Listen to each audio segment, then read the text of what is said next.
I was a little hesitant at first. I was worried about missing school. At first I was really nervous because I had to, and I was just like a little bit intimidated. When we had the first meeting, I wasn't sure if I was going to be friends with everybody. My biggest concern was I wouldn't get along with my Israeli. I was a little hesitant at first because I was nervous staying with a different family that I hadn't even met. And I was nervous, obviously, having someone come to my house that I hadn't met. I think just sending my daughter halfway across the world for a first trip with a bunch of other teenagers was, something to kind of think about. I was kind of just anxious that I wasn't going to go on with people, or people were going to be a lot different from me. I wouldn't really make any friends. I had no worries about my submission to the delegation because I knew there are a lot of friends that will be in the delegation. I had no worries about my submission. A lot of friends of mine submitted as well, so I was not worried about that at all. Actually, no. I was a lot of friends of mine came to the delegation. I think they were pretty similar to us, which I was kind of surprised by.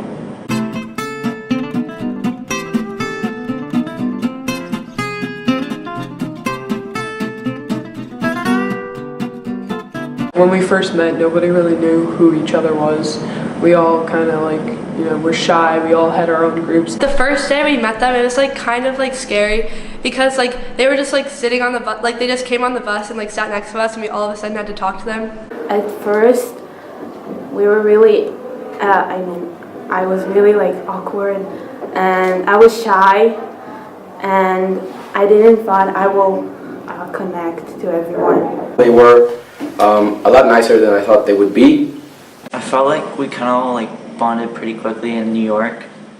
We all were excited on the video conference, but I feel like New York was the big weekend for us. In New York, I think we all kind of connected with our students instantly. When we met, even though we didn't know each other, it was the best thing ever. We just connected and we became friends. We've never hosted someone for an entire week at our house, so it was kind of a little bit of preparation, making sure the room was right, making sure the computer wasn't locked down. When they're here, they're doing stuff most of the day, so if you didn't want to interact with them, you didn't have to. We actually hosted the group with a big fire pit. It was in October, and it was a little colder than I think we all anticipated, so we roasted s'mores, had hot apple cider. And it was interesting because she was actually kosher, and we don't have a kosher home. And so we had to kind of go out and make sure that everything we fed her for the entire week was kosher. Hosting them was no problem at all. They were super easy. You didn't even have to feed them.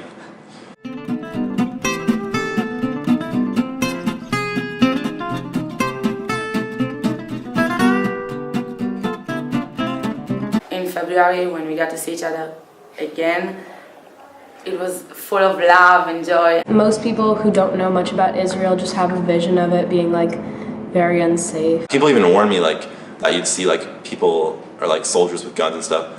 You went to the border of Syria and you heard gunshots, but I didn't even see that at all. Going to the Dead Sea, that was what I was looking forward to the most probably. But I liked all the times that we got together with everyone, especially in Haifa since they all live so close. The fact that you get to live with a family, it's a smaller amount of time, so you really get submerged in the culture quickly.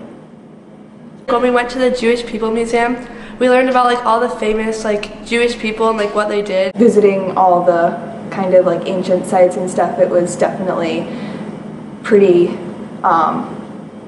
intense and pretty surreal because it's you read about all these places and we learn all the stories and stuff, but then actually being there where everything took place was just incredible. For me, the religious stuff we went to, that temple we went to, or seeing the tomb or whatever. I mean, those were really cool. Obviously they're historical, but they didn't really, I don't know. It wasn't the highlight for me. The highlight was probably the more just hanging out in the hotel room with the Israelis and we were talking about random stuff and sharing stories. I loved going to Nadav's house. That was really fun because we were all just hanging out and just getting closer. After going to the Holocaust Museum especially, I definitely didn't think of it as much as a religious, you have to connect to God, but more like everybody connects to each other in Judaism and like supports each other, and we all have like a similar past, but as long as we like stick together, then like that's like the definition of Judaism. I really want to go back to Israel now and seeing like what people have put themselves through for Judaism. We went and saw a soccer game, and like it's basically the same thing. Like they're fans and they cheer, and like they're like really big fans, and there's like not that big of fans. I can't really choose one experience, but everything we did was so amazing. And just being with the Americans and bonding and laughing with them and just being with them was amazing. It's a big experience. You know, I always thought that we would go as a family first, but she was the first pioneer to go to Israel in our group, which eventually we'll all go. I almost wish they had an adult program to kind of go live with other adults and get to do that type of exchange.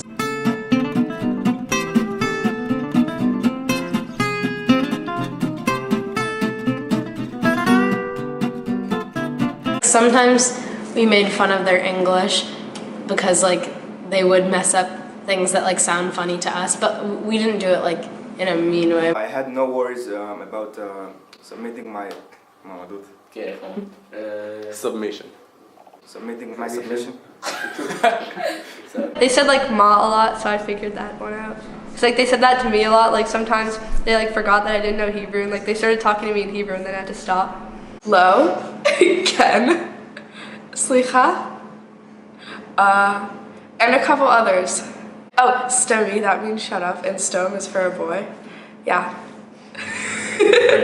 Quackadela Omar Quack Quack Quack. Ani ohevet otah, which means I love you. Korim li Kayla is my name is Kayla. I learned a new phrase from my friend Kayla. She always says, "You're such a goose." Say cinco cinco cinco cinco fala lacra.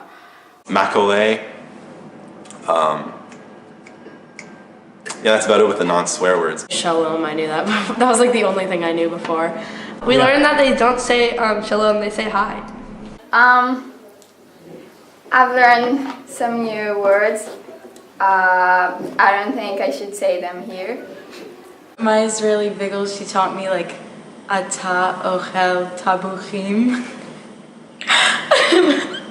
She would teach me just random stuff. Follow, follow, stick your head in jello, your face is turning yellow. Or something like that. Well, you know, I had to say one. I honestly was looking for a noun that like wasn't a swear. Could not find one.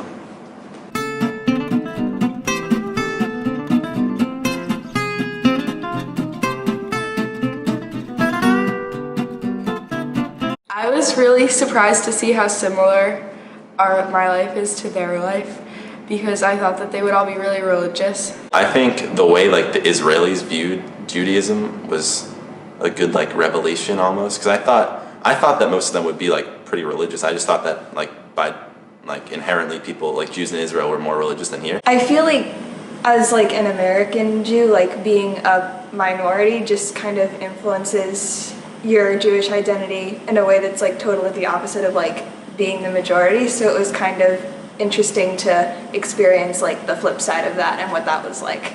I think it really broadened his mind, opened himself up.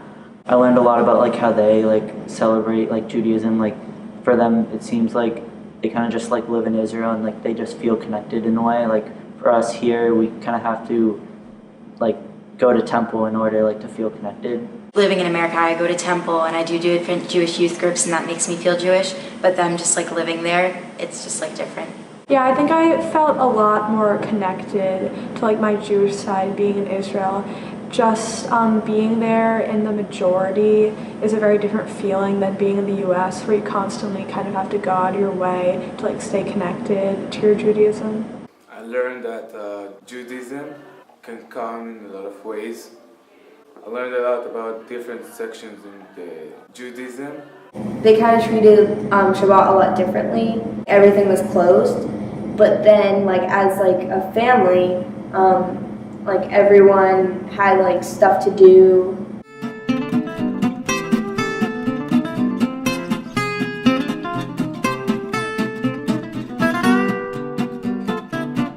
Hi guys, miss you so much.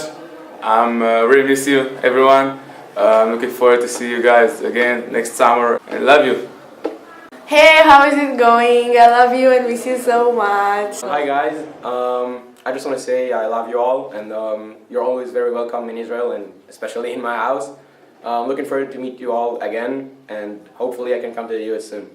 Guys, I miss you so much and I love you all, and I hope we will see each other again.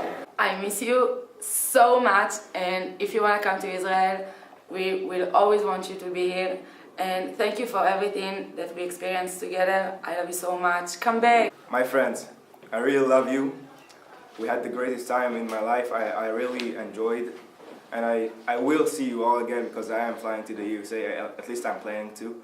And I really miss you and love you, and goodbye. Have a good time. I have to say that I really miss you, and we should definitely meet each other again. I love you guys and I miss you so much, and I really want to see you again.